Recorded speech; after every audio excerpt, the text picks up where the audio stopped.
Hi, everyone. Good afternoon. My name is Beth Akers, and I'm a senior fellow with the American Enterprise Institute working in our economic policy group. We're here today with a fantastic panel to talk about something that's definitely been in the headlines on higher ed. Higher ed has been saturating the headlines lately, but one issue in particular we're going to be talking about today is what's happening with the FAFSA. So the federal student aid application. We're talking about the FAFSA flop today, which is indicative of the way this conversation is going to go. There's been a tremendous failure of the administration to effectively implement what is an absolutely necessary legislative fix that was previously passed by Congress. And I have with me three experts on this issue to talk in depth about what has happened, what will be the implications, and what is really happening on the ground for both students and institutions. We walk through my panel really quickly before we jump into the conversation. I have with me first Michael Brickman, my colleague and adjunct fellow at the American Enterprise Institute.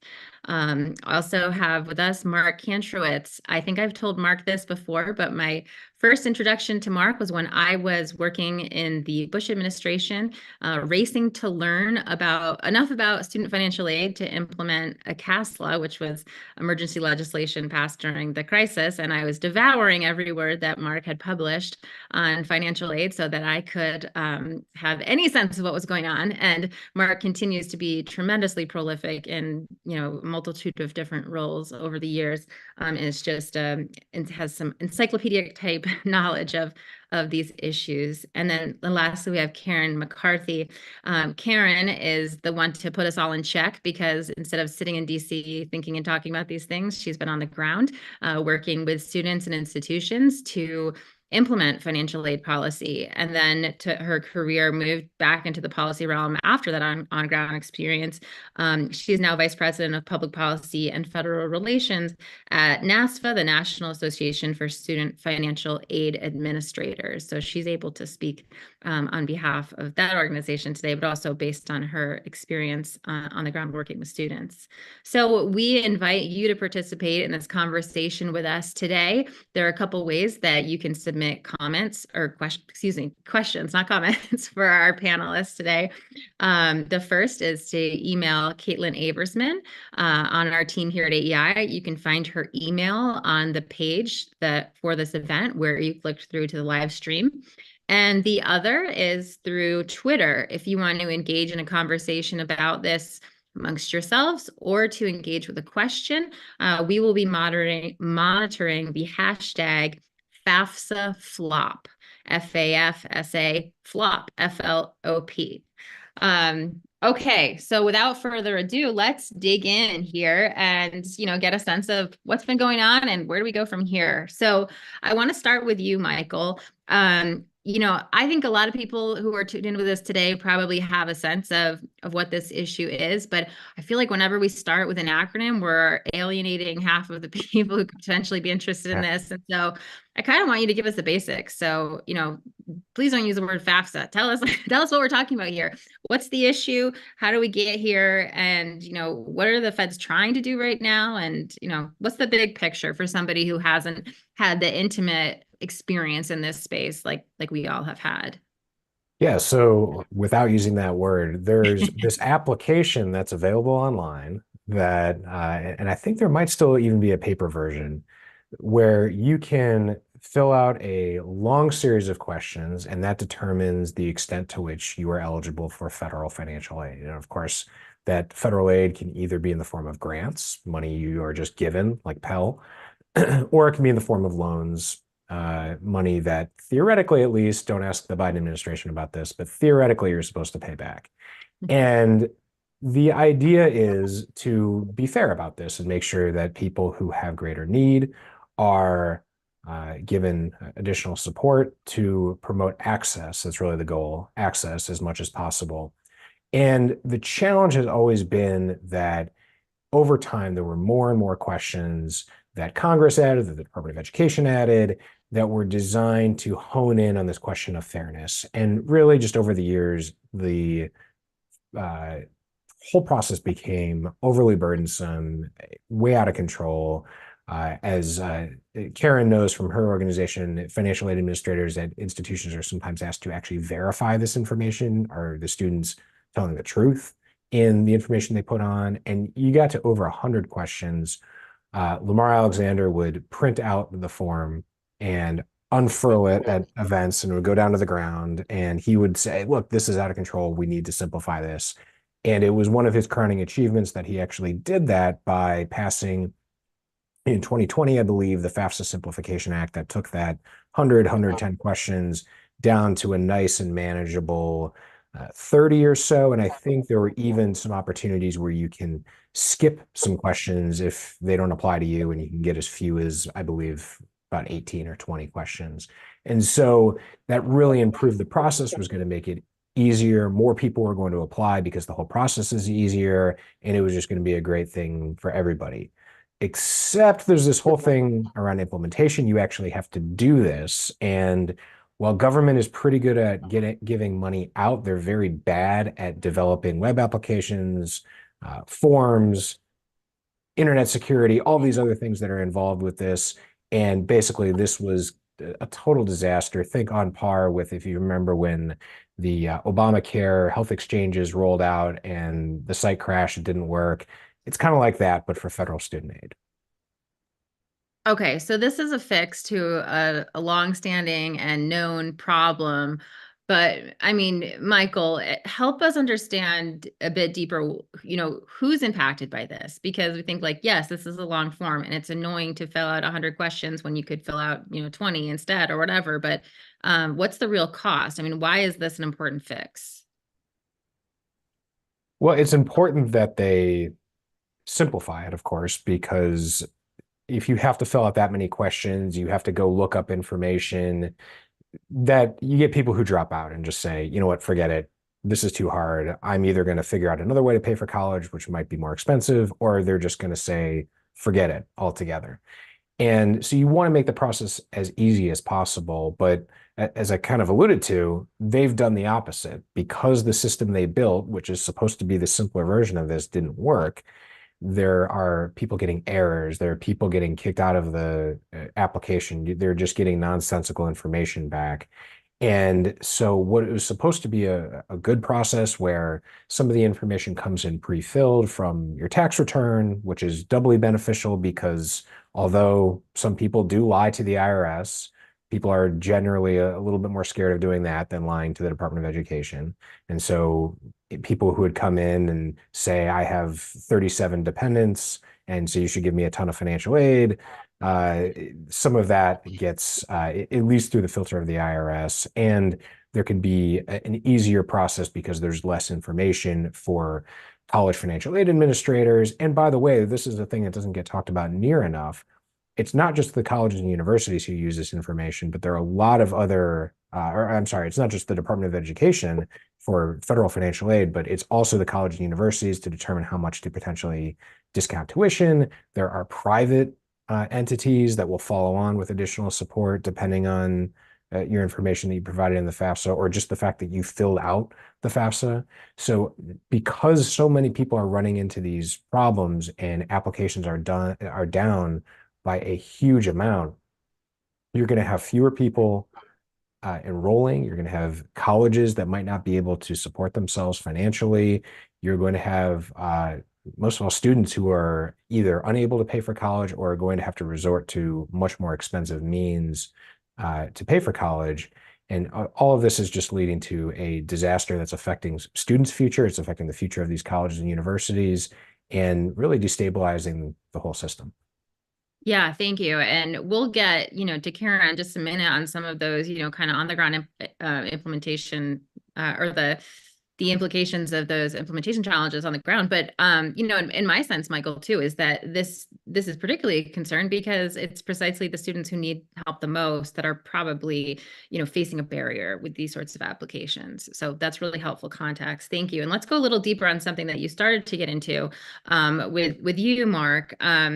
Mark, I think of you as the nitty-gritty details guy, so I'm gonna pick your brain on some of the nitty-gritty details here. So, we all, I think, that are following this, and especially now after Michael's introduction of the issue, have this sense that the implementation has failed in a big way. But I don't think all of us even really know like exactly what the FAFSA process looks like in an ideal year, or exactly how the process has failed. What is it that's not working quite specifically in the new rollout, and kind of what's the timeline of those sorts of challenges. So can you talk about those things? Sure. So one thing I would like to mention is that the number of students who have submitted the FAFSA now versus the same time last year is down by more than 2 million. So there are students who are predominantly low income and first in their family to go to college, for whom this simplified process was supposed to eliminate barriers to college access and instead substituted a new set of barriers that prevented them from getting what's called an FSA ID to log into the form, prevented them from completing the form, and these families are still unable to submit the form. I mean, as of today, there are still 19 unresolved issues on the FAFSA issues list out of about 40. So the process, despite the Department of Education putting on rose-colored glasses and saying all is well while they rearrange the deck chairs on the Titanic, it's still sinking, and it has not been fixed. And we're starting to worry about, well, what about next year when it's supposed to start filing the 25-26 FAFSA on October 1st of this year? And they haven't even started that process. No draft form has been put out because they're still too busy trying to fix the current form. So in a normal year, since 2017, the FAFSA opens up and becomes available for submission on October 1st. This year, it became available at the end of December. And it wasn't that you file the form and then 3 days later, you get your FAFSA submission summary, which used to be called the Student Aid Report or SAR. This was a soft launch where they accepted the form, but they didn't start processing them until mid-March. And when they processed them, probably about half of them had serious problems. I mean, assets of dependent students weren't calculated properly. Some of the data transferred from the IRS was incorrect and had to be redone. And the errors, and when they opened up the FAFSA for correction so that students could then go in and correct any errors they made, and it's and probably 5 times the error rate of previous years. And when they implemented the fix to allow people to correct errors, well, that introduced more FAFSA issues, and there are still 4 open issues relating to FAFSA corrections. So this has been a complete circus. In addition, in May of last year, they published a draft FAFSA formula guide, and I and others pointed out to them that they hadn't made the inflationary adjustments that were mandated in the FAFSA Simplification Act.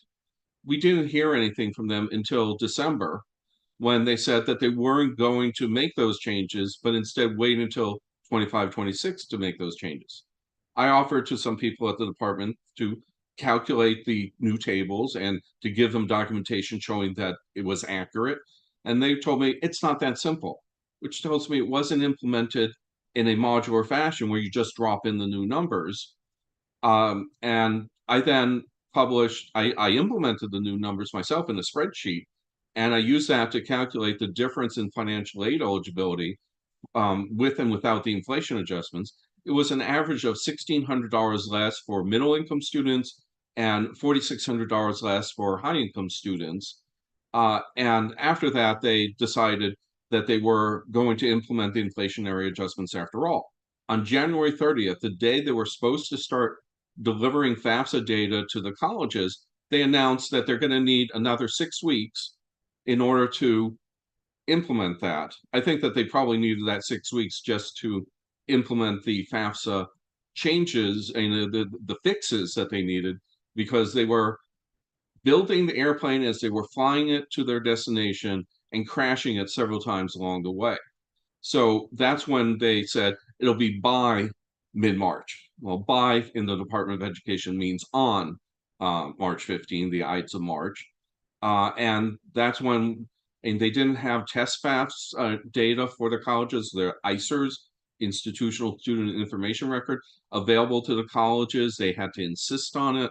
And those ISERs, it was just like 8 for all the colleges, and they weren't personalized to the colleges, and they weren't an end-to-end test of the delivery mechanism. So then the colleges pointed that out, and then they got a trickle of them that the college is saying these are all have problems. They were in a new data format that hadn't been disclosed to the colleges. And it was like error after error after error. And there was no testing regime. They didn't have sample applications that they could use to and run it through the new system and see if the results were accurate. And they still don't. Well, that's helpful, Mark, and actually makes me feel better personally because I was feeling a little bad about myself for not being able to kind of recount all of the errors that have been made along the way here. But it sounds like there are so numerous that it takes a certain level of focus to to have attention to all of those details. But that is it's mind-boggling, and I think that this is an issue where we're often quick to point out the errors of the other political parties' administration, and so you have to kind of couch what your criticism in terms of enough information to say like, no, this is not just us taking a dunk on the administration because they kind of messed this up, but like this is a real issue, and like the magnitude of it is obvious when you walk through it that way. And Karen, that kind of brings me to what I wanted to talk to you about too. And it makes me glad that you're here to be able to tell us, about obviously these process mistakes that Mark has described. They feel very heavy and important to me, but I think, for people who are less invested in, the policy process, it might be more interesting to hear what impacts this is having on students. And I mean, what are all of these delays and errors and recalls and opportunities for correction? I mean, how is that affecting students and families as they go through what is already an incredibly stressful process of applying for college, applying for financial aid, figuring out where they can afford to go? Yes. So the FAFSA form must be completed by everybody who intends to apply for federal student aid every year. So it is an issue both for continuing students and for incoming college first-year students. But the way that the cycle generally works is that schools focus on the incoming class earlier in the year. And then once those aid offers are out the door and they have enrollment commitments from that first year class, then they turn their focus towards the continuing students and renewing financial aid offers and reviewing the next year's FAFSA that those continuing students have received. And so as was mentioned, in a typical year, the FAFSA does become available for completion on October 1st. And generally if somebody is completing an online FAFSA within about 3 days, that FAFSA is processed and the processed FAFSA information is sent out to the schools that the student indicated on their FAFSA. Send my FAFSA to these schools, likely the institutions to whom they are applying for admission. And that information goes out to the institutions as soon as the student is completing the FAFSA. So as end of the first week in October, they start to see those records. And then institutions can then see, what are these first comers looking like? How are the files working? How does this fit into our modeling in terms of the level of need, particularly if the school has institutional aid, doing systems testing, make sure everything is playing well together, testing their aid offer creations, and all of that takes place before they start to send out those aid offers to their admitted students. And then once the students start to get those aid offers, there's usually in a normal year, there's enough time in there that students have questions. What am I looking at? What does this mean? What's my level of need? What did this school give me versus that school? What's the best school for me? Things like my parent lost a job, my parent retired, all kinds of things like that may have happened. So they want to talk about that with the financial aid office.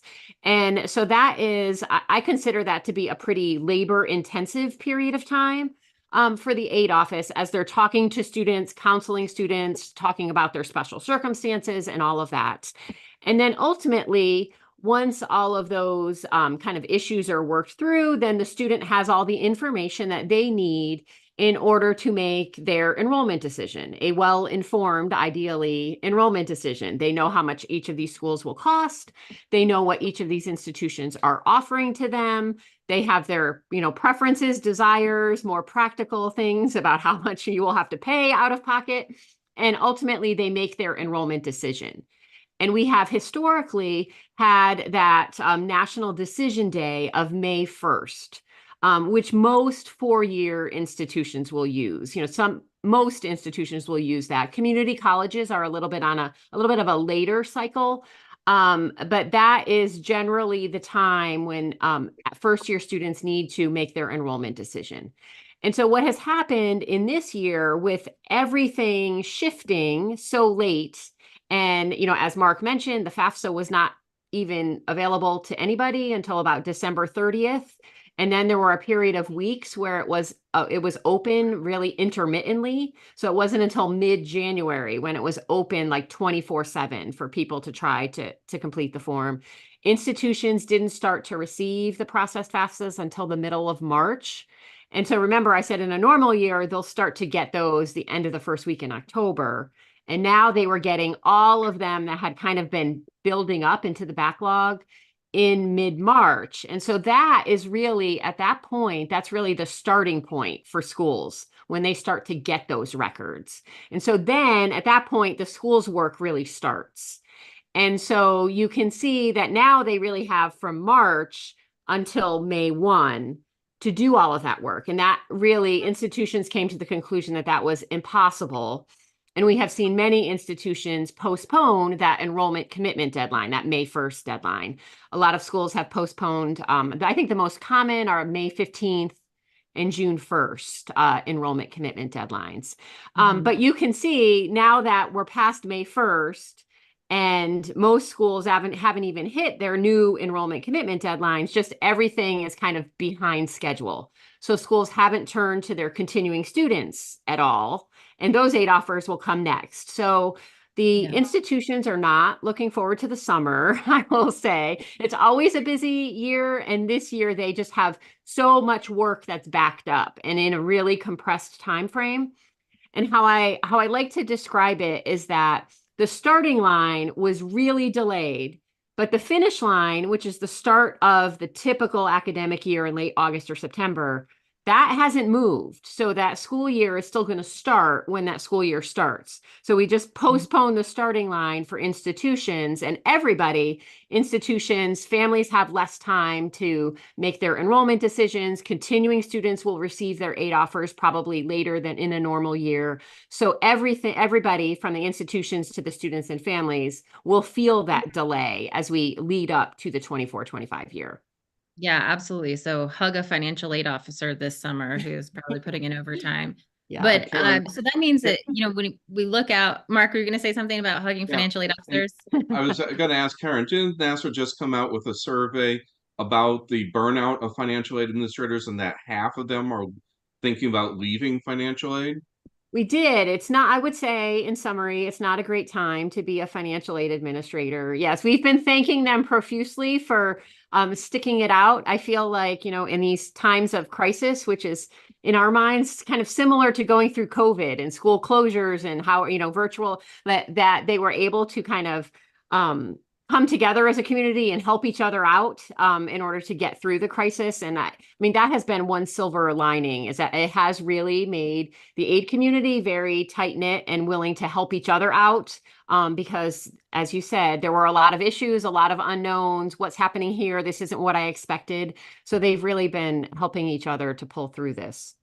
Yeah, I will say I have the opportunity to speak at a lot of different conferences connected to higher education. One of my favorites is the NASFA conference, where this warmth and care that financial aid officers have for students is just really, palpable. This is the community of people who really work hard to help students and want the best for them, whether we agree or disagree about policy and student loan cancellation. I've always found that to be true. But Karen, let's go down like a little bit deeper on so there are families out there, students and families out there who are trying to prepare to go to college for next year. And basically some of them may be sitting frustrated, trying to get their applications in still, right? Because there are problems with the application system that have prevented them from, previous attempts of trying to file it. And then there's also people who have succeeded and gotten through that, but they just don't have their financial aid offer yet. So we kind of have a combination of these two groups. Is that where we are? Yeah, and as Mark mentioned, there are several still outstanding issues that are on the Department of Ed's issues list that are unresolved.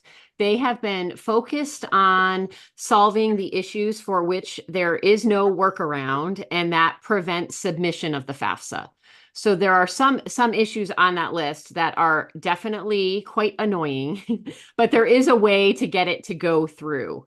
And so they have been focusing most of their attention on the issues that really prevent people from getting their FAFSA through. And I would say that the highest profile of those cases are the situations where the student is eligible for federal student aid. They are most likely an American citizen, but one of the contributors on their FAFSA, most likely a parent, does not have a social security number. And in the past, there was a way for those folks to just enter all zeros. I don't have a social security number. And with the new system where we are pinging against the IRS, which I think Michael mentioned, we're pulling in that information directly from the IRS, there is much tighter security and the need to verify identity. And so there is a newly created process for people who do not have a social security number to get through. And that process has been particularly challenging. And it has really only been probably within the last week or so where they announced that for right now, those people, they have been unable to use the direct information from the IRS. So people who don't have a social security number will be manually entering in their information like in the past. But because that option is not available to those folks, they don't need to do that stronger identity verification process that would otherwise be required.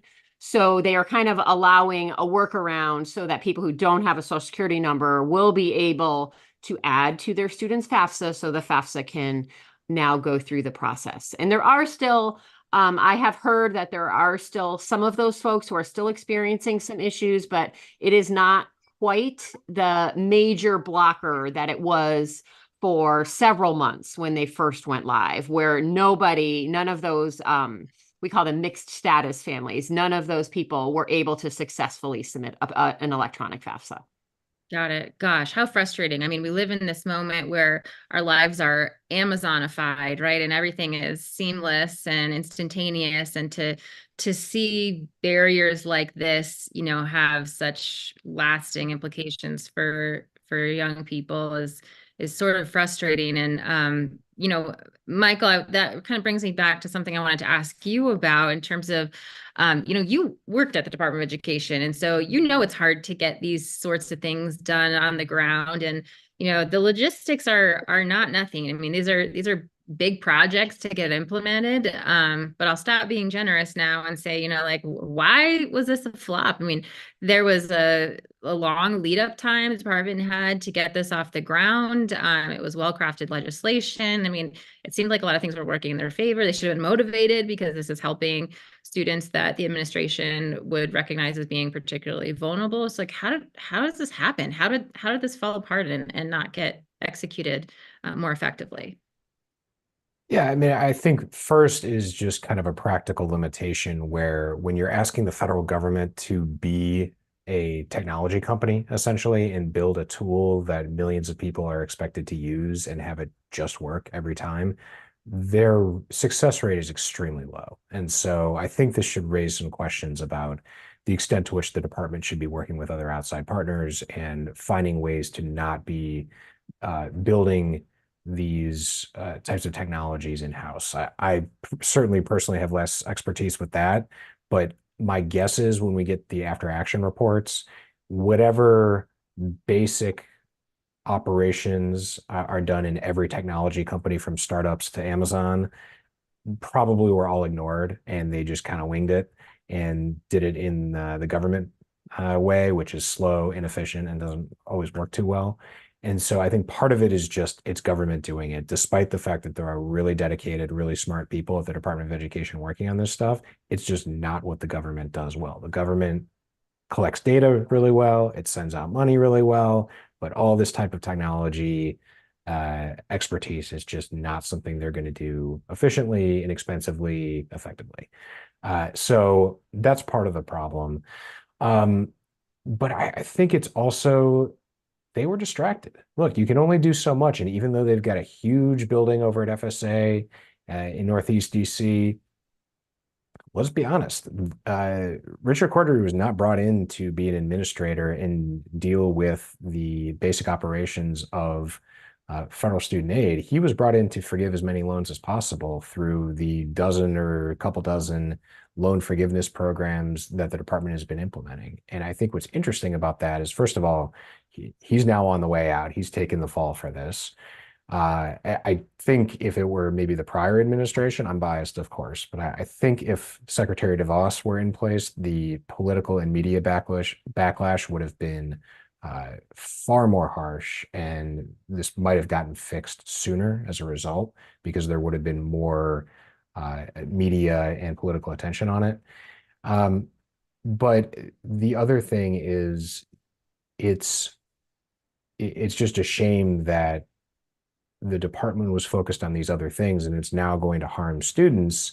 And ironically, this idea of student loans and loan forgiveness that the administration thought was going to be this huge election year winner for them, I think might now be a huge election year loser, because there are millions of people, the students, their parents, a lot of them vote, and they had a very bad experience with this administration failing at something that should have been a basic competency for them. Yeah, I think that's all right, Michael. I want to shift gears a little bit. I mean, the tone of our conversation is negative to a degree because we're talking about something that was a failure. But our colleague and director of education policy at AEI, Rick Hess, always reminds me to be positive and thinking about what we can be for. And I think that we can lament all day, and we will continue to lament the mistakes of the administration here. But I want to ask this one of everyone, and that is, what needs to happen now, and what is happening now, to rectify the situation? And we've touched on that a little bit. But if you were at the helm, or what are you hoping that people at the helm are doing at this point? Well, there's no plan B.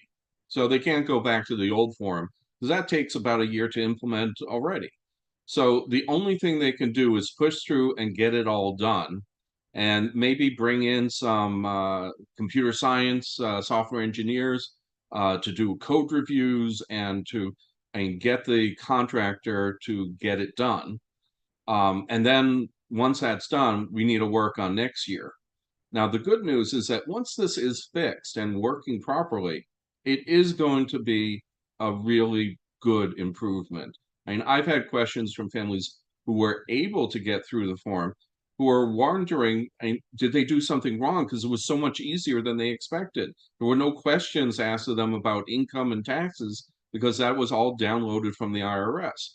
How So, great. A little silver lining here. That's good, Mark. yeah, and to some extent, it's like the joke about a man goes to his doctor and says, my head hurts because I keep on banging it into the wall. And so the doctor says, well, stop doing that.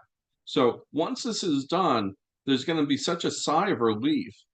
And the new form is so much better than what we had last year that it's going to yield a dramatic improvement. But until that happens, I mean, we are still stuck with trying to just get this thing done. And then next year, maybe they will have a much better testing regime to make sure there aren't any errors, or that the errors are detected before launch. And so maybe we'll have a much better system next year. So I'm optimistically looking forward to when this is all a distant memory. Yeah, Beth, I agree with Mark that the form itself and getting through it online is a lot easier if it works well. I completed a FAFSA myself this year and back in January, and took like about 11 minutes. And that was like getting my kid to come into the room, and I made my student fill out her own section. So it wasn't just me with the insider knowledge. Like, she answered all of her questions and we were done, because it didn't ask us any financial questions because it pulls in directly from the IRS.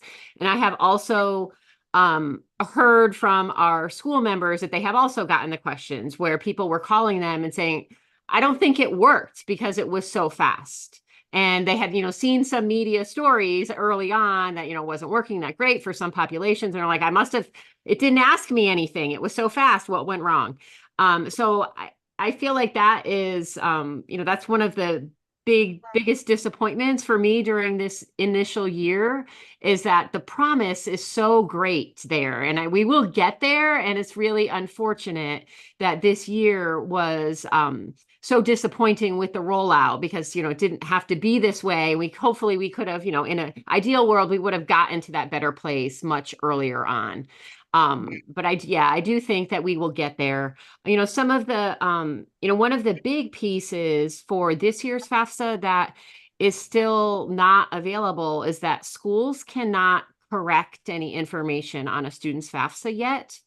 And this is one of the pieces that in a normal year is available on startup on October 1st. So as soon as those processed FAFSAs go to the schools, they can make any corrections that are necessary. And one of the, people have asked, like, when would schools be correcting? Like, when does that come up that they would need to do that?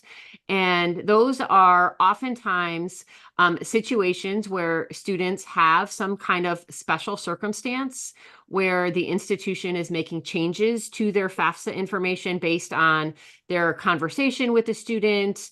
If they are doing dependency overrides based on a student's difficult relationship with their parent, so they're not going to require parent information, all of that is processed at the institution and corrections need to be submitted.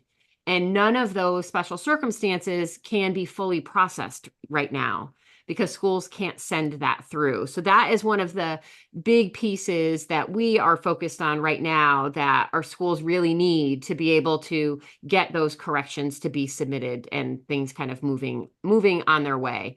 And then I think we will also then be turning a lot of our attention to 25-26 and the rollout of that, to make sure, the difficult thing is, because 24-25, we are so late, we're already well into what would normally be the development cycle for 25-26.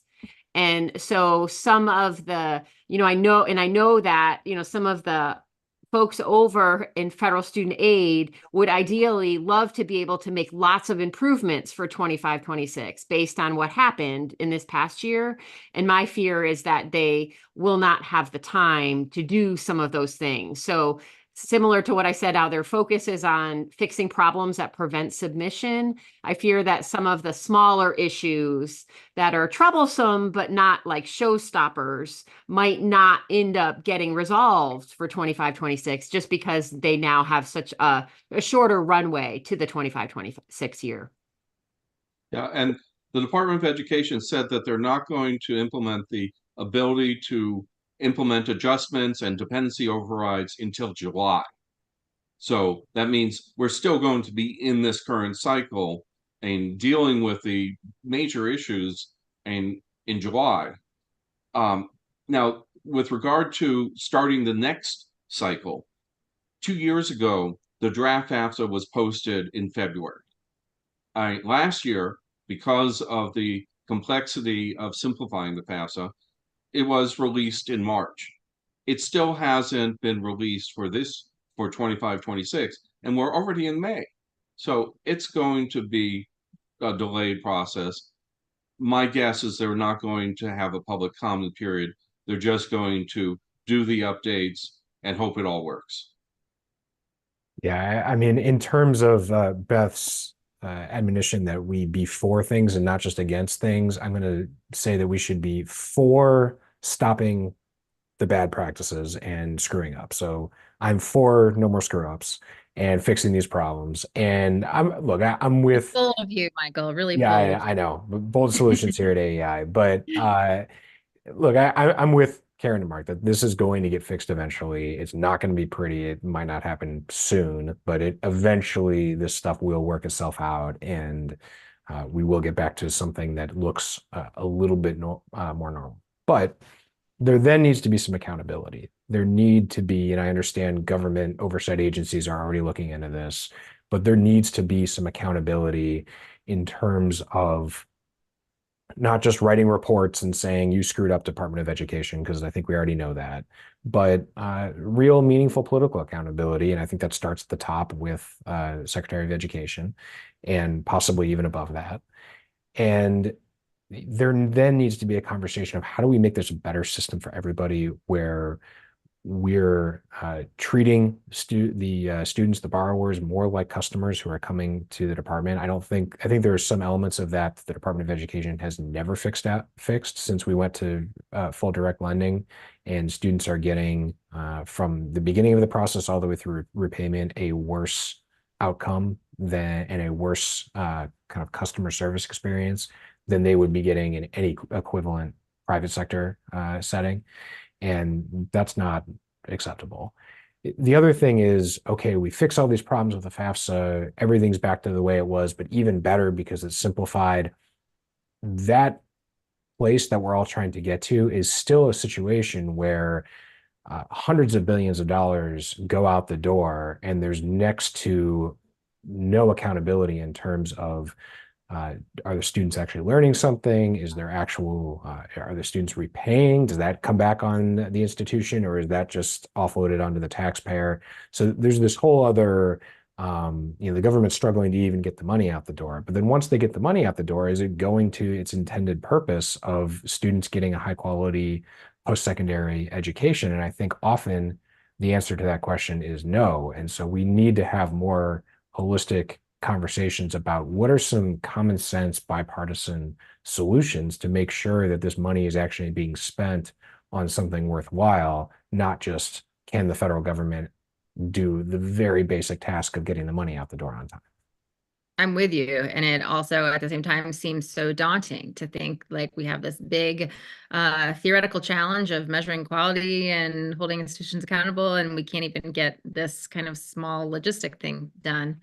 But we got to keep pushing. Let me come back to you, Karen, with a question. We talked about how this is impacting the students who are kind of waiting and trying to make a decision this year. But what about institutions in the longer run sense? I know that, institutions are used to at this point knowing almost like who's coming, and they're getting campus ready and they've got the dorms ready, or their enrollment like numbers. I mean, there's an art to this, right? Of like figuring out how many people are coming and being able to manage that. And on top of that, we're compounded by the fact that we've got some trends in enrollment that are challenging for institutions anyway. So what is this doing to institutions in terms of like budgets in the next few years and how it's going to catch up with them?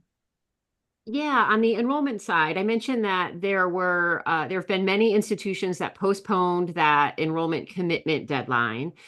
We at NASFA encouraged institutions to do that if they were able, but didn't push more strongly on that because the financial circumstances are very different from one institution to another. And for some schools, that's okay, and they can manage that. They know they're going to fill their class eventually, and they'll be fine. But then there are other institutions that are much more tuition dependent. And if they, something like this has the potential to mean that they don't fill their first year class. And that has a lot of implications for tuition dependent institutions. And, the other thing about that, when you're talking about building your first year class, is that it is not a 1 year problem, because that's your first year class. If you're a 4-year school, then, depending on what your transfer policy is and how many students you normally accept on a transfer basis, that lower class with smaller numbers may end up having an impact for several years into the future. in terms of the impact on the money that it is coming in, especially if you are a very tuition dependent institution. So I think that this conversation about enrollment and the impact on enrollment from this FAFSA rollout will continue for several years. And kind of remains to be seen. I think, as with most of these situations in higher ed, some schools won't see that much impact and other schools will be impacted pretty hard on the enrollment side. Some colleges may even close. And there's already one college closing every week, not necessarily because of the FAFSA, but this is just going to make that problem worse. Right. Yeah, it could be, the straw that broke the camel's back for some institutions. Yeah, it will mean institutions will close for sure. There have to be some institutions that close as a result of this.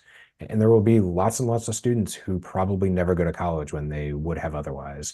But they say, okay, maybe next year, and then maybe next year never comes. Yeah, and kind of related to that, the students choosing not to go to college, in terms of one of the department's recent responses is to try to tackle the low FAFSA completion rate, the lower rate, which I think Mark mentioned is about 25-ish% down than in a normal year around now. In that, the Department of Ed didn't do a lot of FAFSA outreach early in the cycle because they were trying to get the FAFSA to a better place. Before we start encouraging people to come here and get frustrated by the whole process, we need to make it better. And then we can do the encouragement. And I feel like a lot of the college access community felt the same. They postponed a lot of their FAFSA completion nights. They needed to make sure that when they did FAFSA completion nights, that people would actually be successful in completing their FAFSAs. So a lot of that activity got delayed, bumped back. And now the issue that we're having is that we're coming up on the end of the academic year for high schools. And there's so much FAFSA completion work that happens either directly from school staff or nonprofits that work in the school setting. And once school is out for the summer, you lose that touch point with graduating high school seniors.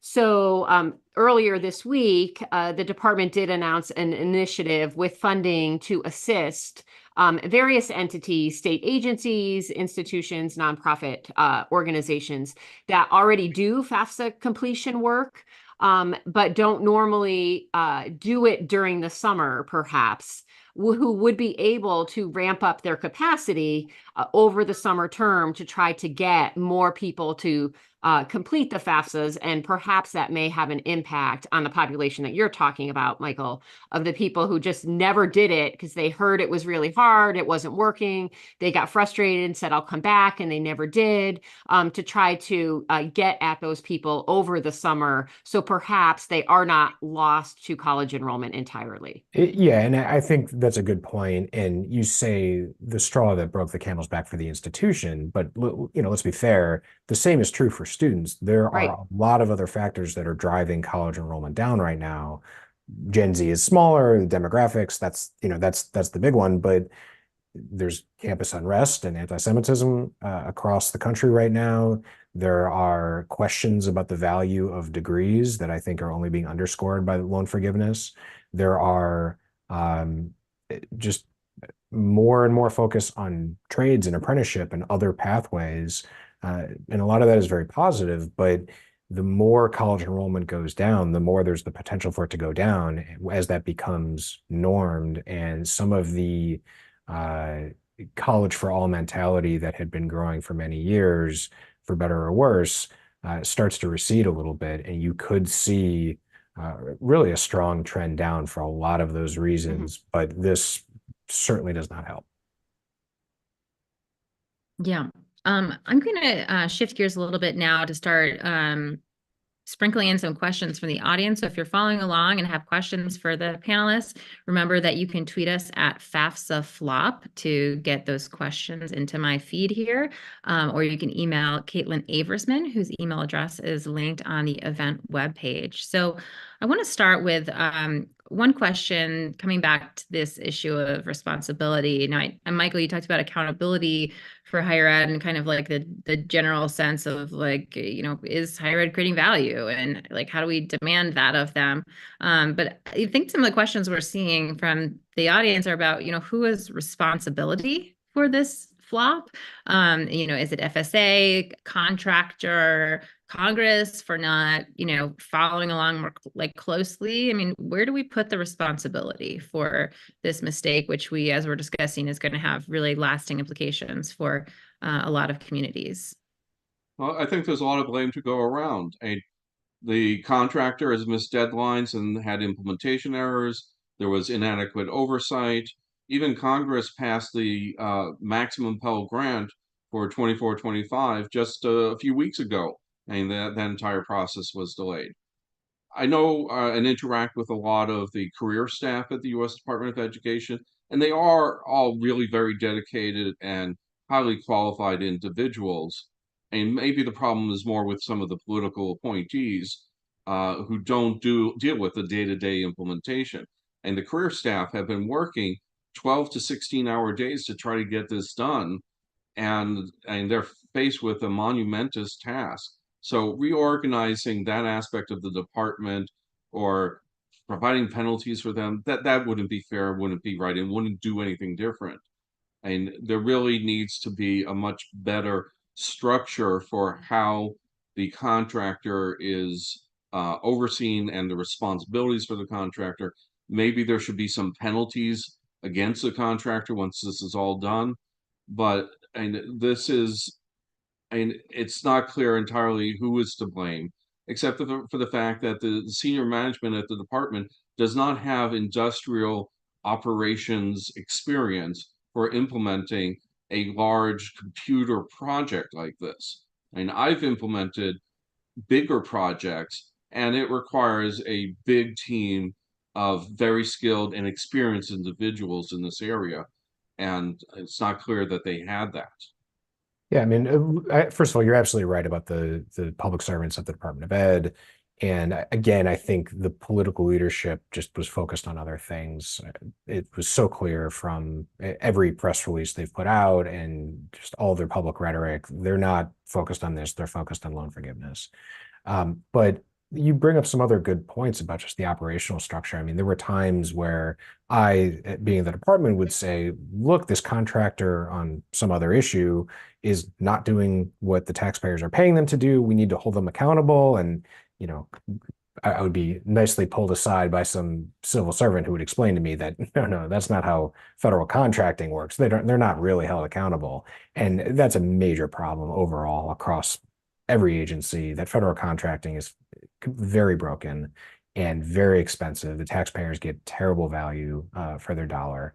And that's true of this issue. It's true of many others.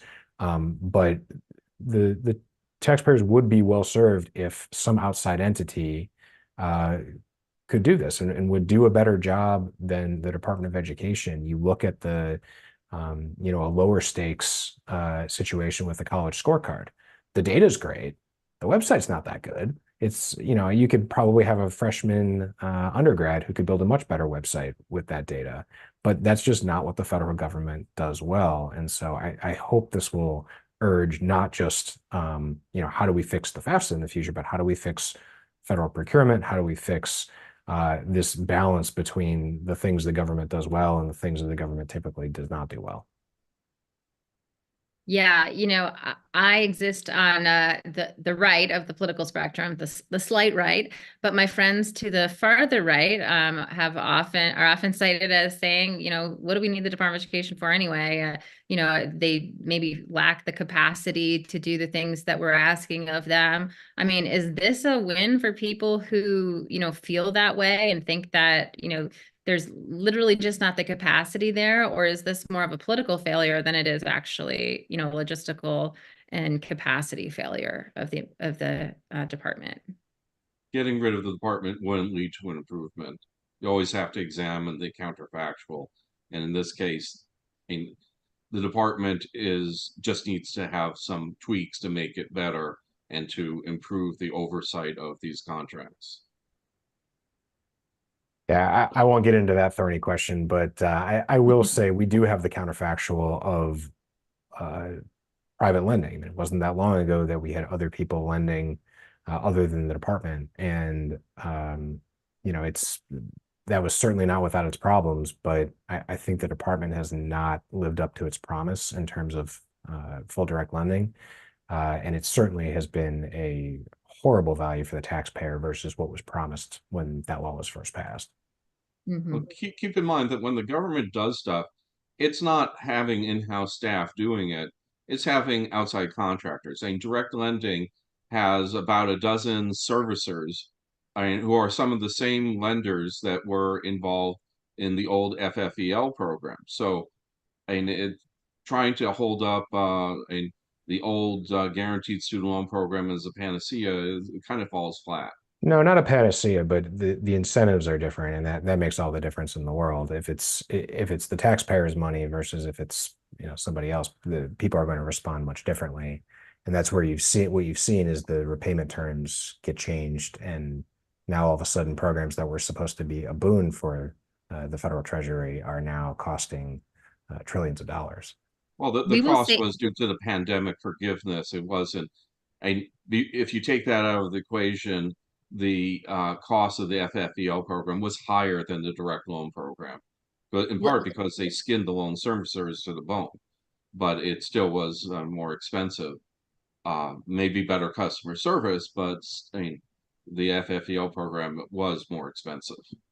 let's put a pin in this one. I think we'll have to save it for our next event, which is going to be on the abolishing Department of Education and federal student lending. And we'll invite you all back for that one. But in the meantime, we have about 4 minutes to close here. And I have one question from the audience I think is really great. We can just run through the group to close out the conversation today. And that is, for the people who are on the ground living this today, what advice do you have? And I think, Karen, this hits closest to the work that you do every day. So I'll have you start. But, you're talking to a friend and their child is applying to school, or an adult learner is applying, kind of stuck in this process. What do you have to tell them? Yeah, for the students and families, I have had several friends who have been in this situation who have asked me, what do I do? What do I do? And my general advice is to reach out to the institution, the financial aid office, even if you are a prospective student, not a current student, that you can reach out to one of the aid offices where you are applying, and they will share whatever information it is that they have. I can't promise that they will be able to fix everything because they have been as frustrated as students and families have been with some of these things and some of the things that are still not fixed. But as I mentioned, they've been kind of working together and gathering information, helping each other out. And so I feel confident that the aid administrators will share with you any information that they have. They can help you through some of the unresolved issues that do have workarounds. They can tell you, if you do this, then perhaps then it will work for you in terms of your FAFSA. Particularly reach out to your institution if you filed a FAFSA, you haven't heard that something is wrong, and you do not have an aid offer yet, and you're a first-year student. You should definitely reach out to schools because all the schools were so delayed. There are some schools that are just now starting to send aid offers to their first-year students. So it might be totally fine, and your school you haven't gotten it yet. They haven't done it for anybody, or there could be something that's holding up the process, and you want to try to get that resolved with your school as soon as possible. Okay, excellent. And Mark, you've written some how-to books that speak directly to these folks who are trying to get themselves into school. What's your bit to add to Karen? So first of all, realize that everybody's in the same boat. You're not alone in this. It may be a sinking boat, but everybody is on that same boat. And I would say talk to the school, especially if they have a May 15 deadline and you still don't have an aid offer, or you need to appeal for more financial aid. Call the college financial aid office or email them, let them know about the problems you're experiencing. And as far as in fixing the problems, and sometimes you're going to have to just wait on hold, infinite hold, to wait until someone picks up. But and it's also, sometimes there are some solutions that and are a little bit ridiculous, but they do seem to work. Like if you have filled out the FAFSA and you've invited your parents to complete their part and they're not getting the invitation, delete your FAFSA, have your parents start the FAFSA, and then they have them invite you. That seems to work about half the time, is fixing some of these problems. But some of these Gosh, I problems still hate that haven't been that's the fixed. advice we're giving out here today, Mark, but yeah, I'm glad you know of that advice. And let me get Michael in here before we're out of time. Michael, that seems like some pretty comprehensive advice from these folks. Do you have any kind of just closing thoughts on the discussion here today before we say goodbye to everyone? Yeah, I agree with Karen and Mark in terms of the practical kind of hang in there advice, but I think we can do better. Look, we deserve better than a broken system implemented slightly less poorly, right? We'll get to a system that's being implemented better, but it's still a system that's broken in many ways and is not assuring positive outcomes and a worthwhile return on the investment for many students and for taxpayers. And there are solutions out there to ensure accountability in the system writ large, not just on the administration side. And I think we need to all work together to try to get there. Great. Mark, Karen, Michael, thank you all so much. This was such a rich conversation. I really learned from each of you today, and I hope our audience did too. So thank you for being here. Thanks to the audience for tuning in, and we look forward to connecting with you all on future events. And thanks again. Thank you. Thanks.